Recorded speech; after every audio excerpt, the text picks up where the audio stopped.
Hey gang, so here we are. We're at Alien Week. I'm a little late to the party on this one, but like I said, that kind of goes along with my theme for IAE is the fact that all of these ships are available on the last day. So there is no pressure to go in there and buy it right now. That said, let's go ahead and see what they have.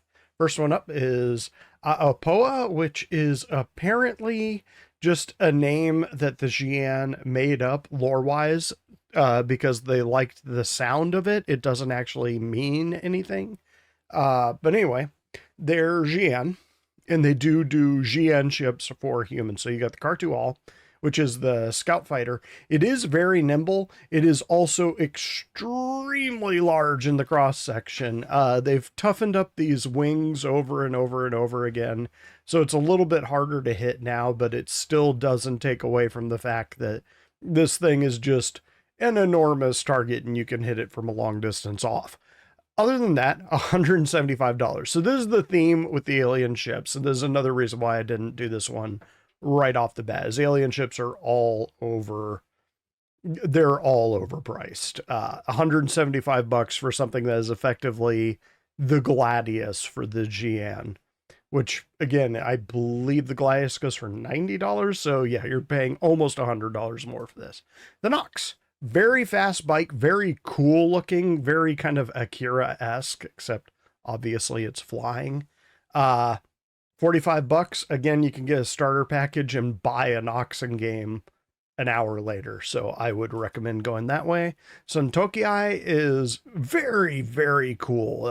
Got 4 size 3s in their special Xi'an gun that you can only get on the Cartual. Is that worth $240 to you? Don't know. There is no interior on this ship, so it is purely a fighter. Very cool, very maneuverable. They still haven't quite figured out how they're going to get these to work yet. I would recommend that what they do with them is make them, their Xi'an tech, everything's got like gravlev and they float and all that. Make it that you can pull more G's in them, and then they suddenly become a lot more interesting. And then we're back to the car too. So not a lot of ships available today. Apoa doesn't have a lot of ships. There's not a ton of alien ships. Got the complete alien pack for $3,300. So there is that. Featured paints. These are all paints they have all the time for most of the sales. If you're really wanting to get one of these paints, you could get them in Alien Week next June. Yes, Alien Week is in June. Okay. And then this is something that they kind of hide down here. You may look at this, you may be, that's it for the alien ships. What about all these other things? Click a little arrow down here. We go down to Banu. Now, you can get the Merchantman, which has an upgrade right now, and then you'll have your ship during the heat death of the universe, but I'm not bitter. $650. When I bought this thing, it was during the concept sale, and I believe it cost me $250. So good on me. Going to go up in price considerably when they eventually do end up building it. And I joke about it a lot because I'm bitter, but they have said a couple times now that they do want to start working on the Banu Merchantman in the near future, probably late next year, which means that we'll probably get it in 2027. They've done a ton of work on it already. I kind of hope they rethink a couple areas when they dust it off. Some of the parts, some of the elements are amazing, and they've come up with things that, like the cathedral-like cargo bay is incredible, and the mall looks really good. The bridge looks really good. Some of the concepts in between are kind of hit or miss, though, so I'm kind of hoping that they tackle that later. But anyway, I have lots of vids on the Banu Merchantman, so what the Banu Merchantman can carry right about there is it's got a hangar that's big enough for this guy.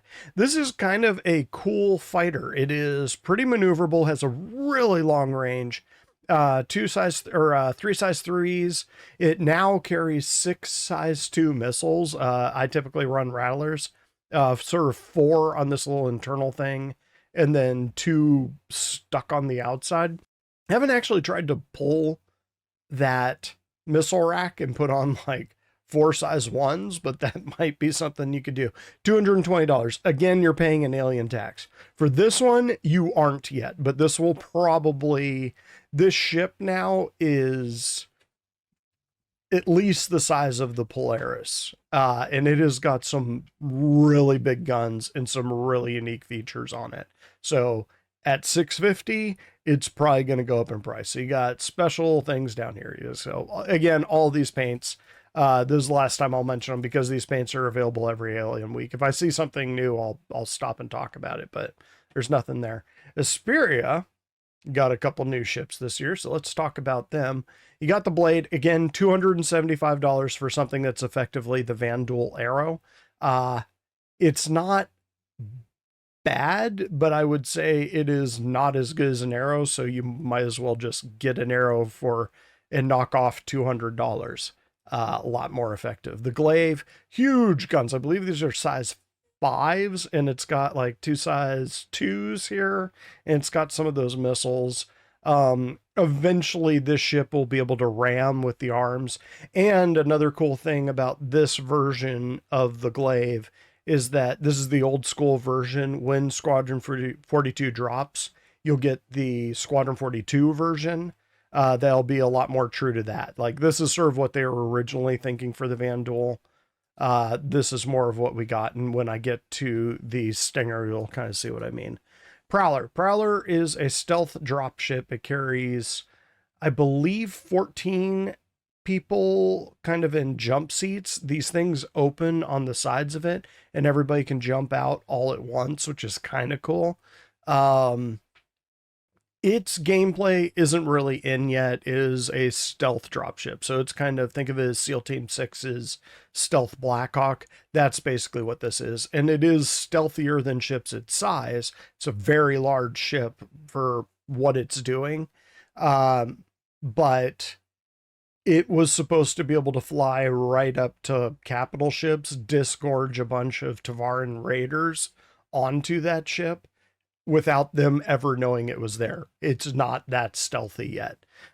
You could chalk that up to radar technology having advanced since the time of the Tavaran, which is an alien that is currently missing from the game and shouldn't be. $440. Again, you're paying an alien premium. There are better dropships in the game. It is extremely cool looking though. And from that, they built the Prowler utility at I'd say more reasonable $300, but it doesn't carry that much. This is really, I would say this is something that was made to raid whole seas or other vehicles that have external cargo bays. It does have an interior, but it doesn't have a bed that you can log out in. Decent range, but still you're going to have to go to and from a base because this thing is way too big to land on most ships. It might be able to land on a Liberator, but again, alien tax. It's cool looking. If it tickles your pickle, then whatever. I'm not going to stop you. Stinger. This is the actual Squadron 42 version of the Stinger. I believe the version in Squadron 42, the true Vanduul version, has a turret on top. This one doesn't have that, but it's got a big size 5 gun here that is bespoke. You can't pull that. And then it's got 4 size 4s. And then 2 size 2s. I think it's 2 size 2s. And then it has a whole mess of missiles. Kind of a nasty ship. 315, not horrible for a heavy fighter. I'm not sure how available this will be in the game, being an alien ship, but I mean, it's Asperia. Asperia is a human manufacturer that does remakes of classic alien ships. Speaking of which, the Talon, pretty good fighter. It's got really long wings, but its front cross section isn't huge, so it's not bad. It's got 2 really big guns. I believe they're size 4s. So it can pack a pretty nasty punch. Pretty maneuverable, should be maneuverable in Atmo when that gets in there. So let's go on. Talon Shrike for the same cost. This one tosses the guns. You get much smaller guns. I believe they're size 2s, but you get tons of missiles, but it's only got one missile hole on either side. So you can fire 4 missiles at once, but they'll go out in 2 waves. Maybe that's more useful. I don't know with the current meta. And then we're back to the blade. So let's kick on. Oh, and then down here, complete alien pack. Yeah, okay. Because now we're going to kind of get to Gatak, which is another Xi'an manufacturer. And the one that you have probably seen is the Sulian. This is an alien starter for $70. So it's kind of in the same category as the Nomad. I would not recommend this for a starter because it lands and takes off vertically. So, and it doesn't adjust the seat. So you can't actually see where you're landing. You just kind of have to guess, even if you're an experienced player. Very cool looking ship. Very cool looking ship. I won't take that away from it. It is very neat looking. Not a combat ship. Moves cargo, but doesn't move a lot of it. So, I mean, yeah, it kind of falls into that Titan Nomad cutter, kind of the cutter category where it's in that size category. Much larger, but it does the same thing those ships do. And $70 ain't bad for an alien ship if you really want an alien ship. The Raelin, this one is maybe coming next year. They have been working on it recently, just kind of spinning it up, and it had a really long sort of concept phase on it, to the point where I thought they might be doing it. One thing I'll mention, this 225, this is the last time you'll be able to get it for that. They doubled this thing's cargo. This thing is roughly the size of a Starfarer, so I would guess this is probably going to jump to 350. So, probably if you're going to get the Raelin, get a CCU from something cheap like a Connie would be a good one to jump to this, because this thing is quite a bit larger than a Connie and quite a bit more functionality than a Connie. And it's not going to be 225 after this sale. So, again, you're not obligated to spend money today. Wait until the last one, or the last day of the show. And then we're coming over here to Gray's Market, which of course has the Shiv. We're going to be getting probably another version, or not another version of the Shiv, but there's a couple ships in these categories that have rolled out in Squadron 42. One of them's a little fighter that's kind of a mix of a Hornet, a Buccaneer, and like 2 other things. Like you can sort of see this one has Freelancer engines, Valkyrie engines, obviously a Cuddy Black. They've chopped off the wings. The other one, whenever they drop that, is going to be the same deal. And 150 ain't bad for it. It flies pretty neat. You got to poop in a bucket, but you know, nothing's perfect. So let's come on down here. They've got all of the Shiv paints. These are all the ones that they sold with the concept. They're all pretty good paints. This thing, the sound design is great. When you're flying around, it's just rattling. There's a couple design choices that I'm not 100% on board with, like the cargo bay. They've got a single panel that's pulled off of the wall and leaning against the wall at like almost a 80-degree angle, so it cuts into the cargo bay. And you can't move it or interact with it. It just is there to cut down on the amount of cargo that this ship can carry, which is a bit artificial and a bit sad. But anyway, the big sale for this one is going to be the Banu Merchantman. I'd say the Gatak Raelin would be this IAE. If you're going to get either of those ships, I would say buy them this IAE, because once they drop them, I'd say even for Alien Week in June, the prices of both of those ships is probably going to go up considerably. And gang, that's all I got for this one. As far as alien ships go, do you like the aesthetic? Do you think they're worth the alien tax? How do you feel about alien ships? Do you own them? Do you exclusively own them? Let me know down below. And catch me tomorrow.